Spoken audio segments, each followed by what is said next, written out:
సిద్దిపేట జిల్లా కొండపాక మండలం దుద్దడ గ్రామ పంచాయతీలో నిర్వహించిన ప్రజాపాలన ప్రగతి ప్రణాళిక గ్రామ సభలో ముఖ్య అతిథిగా జిల్లా కలెక్టర్ హైమావతి పాల్గొన్నారు. ముందుగా ప్రజాపాలన ప్రగతి ప్రణాళిక గ్రామ సభను ఉద్దేశించి రాష్ట్ర ముఖ్యమంత్రి రేవంత్ రెడ్డి సందేశాన్ని చదివి వినిపించారు. అనంతరం రాష్ట్ర ప్రభుత్వ అభివృద్ధి సంక్షేమ పథకాల వివరాలను వివరించారు. ఈ సందర్భంగా మాట్లాడుతూ ప్రజాపాలన ప్రగతి ప్రణాళిక 99 రోజుల కార్యాచరణలో భాగంగా గ్రామ, మండల, నియోజకవర్గ, జిల్లా, రాష్ట్ర స్థాయిలలో 5 అంచెలుగా కార్యక్రమాన్ని నిర్వహించడం జరుగుతుందని అన్నారు. ప్రతిష్టాత్మకంగా చేపడుతున్నటువంటి ప్రజాపాలన ప్రగతి ప్రణాళికలో భాగంగా 99 రోజుల ప్రణాళిక రూపొందించడం జరిగింది. దీనిలో భాగంగా జూన్ 12 వరకు అంటే మార్చి 6 నుంచి జూన్ 12 వరకు ఈ ప్రోగ్రాం నడుస్తుంది. దీనిలో భాగంగా ప్రభుత్వం 5 అంచెల్లో ఈ ప్రణాళిక నిర్మాణం చేయడం జరిగింది. ఫస్ట్ ఫేజ్లో గ్రామ పంచాయతీ, తర్వాత 16 ఏప్రిల్ నాడు మండల స్థాయి, తర్వాత కాన్స్టిట్యున్సీ లెవెల్, తర్వాత జిల్లా స్థాయి, రాష్ట్ర స్థాయి, ఈ రకంగా 5 అంచెల్లో ఈ ప్రణాళికను అమలు చేయడం జరుగుతుందండి. ఏప్రిల్ 2 నాడు గ్రామ పంచాయతీ పరిపాలన భాగంగా చేయడం జరుగుతుంది. దీనికి సంబంధించి ఈరోజు 508 గ్రామాల్లో సిద్దిపేట జిల్లాలో 508 గ్రామాల్లో గ్రామ సభ నిర్వహించడం జరుగుతుంది.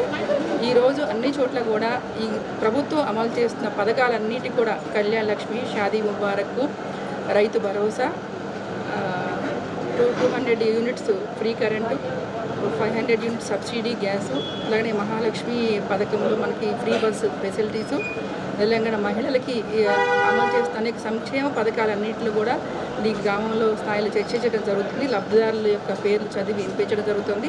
అదే రకంగా ప్రభుత్వం కొత్తగా ప్రవేశపెట్టబడుతున్న పథకాలను కూడా ఈ గ్రామంలో వివరించడం జరుగుతుంది.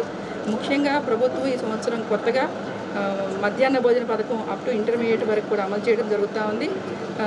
ప్రీ ప్రైమరీ నుంచి ఇంటర్మీడియట్ వరకు ఉదయం పూట బ్రేక్ఫాస్ట్ ఫెసిలిటీ అనేది నెక్స్ట్ అకాడమిక్ ఇయర్ నుంచి కొత్తగా ప్రభుత్వం ప్రవేశపెట్టబోతుంది.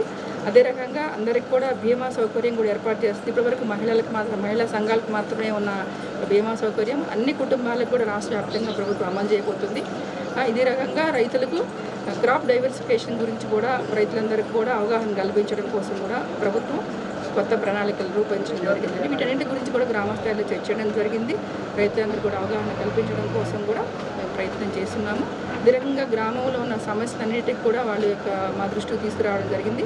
దీనికి గ్రామ పంచాయతీ ప్రెసిడెంట్ గారు ఈ గ్రామంలో ఎలాంటి నెక్స్ట్ ఈ ప్రణాళికలో భాగంగా ఎలాంటి కార్యాచరణ ప్రణాళికలో భాగంగా వీటన్నిటిని కూడా పరిష్కరించడం కోసం ప్రయత్నం చేయడం కోసం ఎలా పరిష్కరించాలని కూడా చర్చించడం జరిగింది. దీనికి సంబంధించిన తీర్మానాలు కూడా చేయడం జరిగింది. ఈరోజు జిల్లా స్థాయిలో అన్ని చోట్ల కూడా గ్రామ సభలన్నీ జరుగుతున్నాయి. సక్సెస్ఫుల్గా కండక్ట్ చేస్తాం.